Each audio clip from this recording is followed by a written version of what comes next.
প্ৰিয় বন্ধুসকল প্ৰথম খবৰটি হৈছে 2 বছৰৰ পিছত নাথাকিব d.l.e.d 2030ৰ পিছত বৈধ নহ'ব b.ed ডিগ্ৰী ৰাজ্যৰ শিক্ষামন্ত্ৰী ৰণোজ পেগুৱে বিধানসভাত ঘোষণা কৰা অনুসৰি 2030 চনৰ পিছত ৰাজ্যত নাথাকিব b.ed ডিগ্ৰীৰ বৈধতা সমান্তৰালভাৱে 2 বছৰৰ পিছত d.l.e.dৰ স্বীকৃতি নাথাকিব বিধানসভাত শিক্ষা বিভাগ সংক্ৰান্তীয় কৰ্তনৰ প্ৰস্তাৱৰ উত্তৰ প্ৰদান কৰি মন্ত্ৰীগৰাকীয়ে এই বিষয়ে উল্লেখ কৰিছে মন্ত্ৰী পেগুৱে কয় নতুন শিক্ষানীতি অনুসৰি অসমত প্ৰযোজ্য হ'ব সংগত b.ed ডিগ্ৰী 4 বছৰে এই সংগত b.ed ডিগ্ৰী গ্ৰহণ কৰাৰ সকলেহে কাৰ্যনিৰ্বাহ কৰিব পাৰিব লগতে তেওঁ কয় যে ৰাজ্যৰ 68খন মহাবিদ্যালয়ত সংগত b.ed ডিগ্ৰীৰ পাঠ্যক্ৰম আৰম্ভ কৰা হ'ব প্ৰিয় বন্ধুসকল ইয়াৰ পিছৰ খবৰটি হৈছে বিগ বি অমিতাভ বচ্চনৰ ঘৰত বোমা মুম্বাইৰ 3টা ৰেল ষ্টেচনতো বোমাতংক মায়ানগৰী মুম্বাইৰ 3টা ৰেল ষ্টেচনৰ লগতে বিগ বি অমিতাভ বচ্চনৰ ঘৰত ৰখা হৈছে শক্তিশালী বোমা মাজনিশা অচিনাকি কণ্ঠই টেলিফোন যোগে মুম্বাই আৰক্ষীক এই খবৰ অৱগত কৰাৰ পিছতে আৰক্ষীৰ মাজত হাহাকাৰ অৱস্থাৰ সৃষ্টি হয় লগে লগে অমিতাভ বচ্চনৰ ঘৰৰ লগতে 3টাকৈ ৰেল ষ্টেচনত আৰম্ভ কৰা হয় তালাচী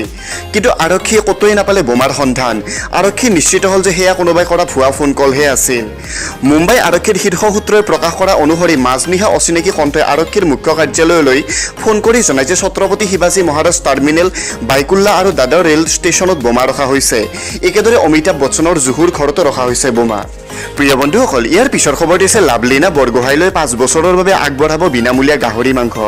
অসমৰ এই সংস্থাই ল'লে সিদ্ধান্ত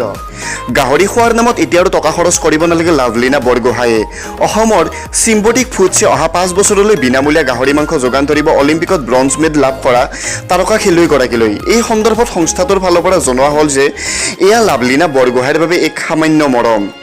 চিম্বটিক ফুডছৰ CEO মনেশ কুমাৰ বহুমতাৰীয়ে কয় যে এই ঐতিহাসিক বিজয়ৰ বাবে লাভলীনাক অভিনন্দন তোমাক লৈ আমি গৌৰৱ অনুভৱ কৰিছোঁ চিম্বটিক ফুডছৰ পৰিয়ালৰ তৰফৰ পৰা তোমালৈ এটি সামান্য উপহাৰ অহা 5 বছৰলৈ আগবঢ়াম বিনামূলীয়া গাহৰি মাংস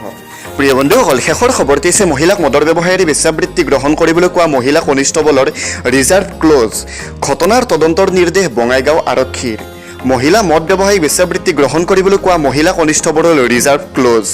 অভয়াপুৰীত আৰক্ষী আৰু আবকাৰী বিভাগে অবৈধ চুলাই মদৰ বিৰুদ্ধে অভিযান চলোৱাৰ সময়তে মহিলা কনিষ্টবল গৰাকীয়ে এগৰাকী জনজাতীয় মহিলাক উদ্দেশ্যি কৰিছিল এই অশ্লীল মন্তব্য ঘটনা অনুসৰি শুকুৰবাৰে বামুণগাঁও প্ৰথম আৰু দ্বিতীয় খণ্ডৰ লগতে দেওহাটীৰ বেটালিয়ন গেট আদি স্থানত আৰক্ষী আৰু আবকাৰী বিভাগে চুলাই মদৰ বিৰুদ্ধে যৌথ অভিযান চলাইছিল